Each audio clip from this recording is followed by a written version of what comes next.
Let's learn how to enable net speed meter. When we are using internet, we cannot identify how many data we used.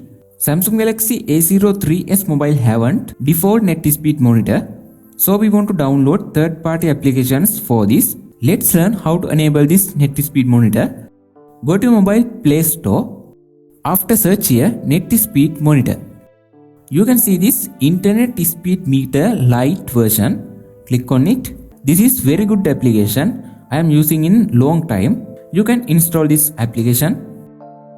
Okay, after installation, you can open this. Now I set my notification bar up down. You can see the net speed meter automatically enabled. Now I am using Wi-Fi connection. You can see the Wi-Fi signal and my used data. If you are using mobile connection, you can see it like this. After the first opening this application, you don't want to reopen again. Our notification bar net speed meter is not going to hide automatically. If you want to do some changes on this net speed meter, you can open the speed meter lite application. After, click on this three dots icon on top right corner. Go to preferences. After, you can customize these options as you like.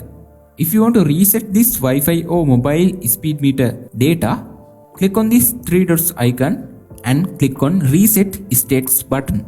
I think this tip is very helpful to you to identify how many data do you use.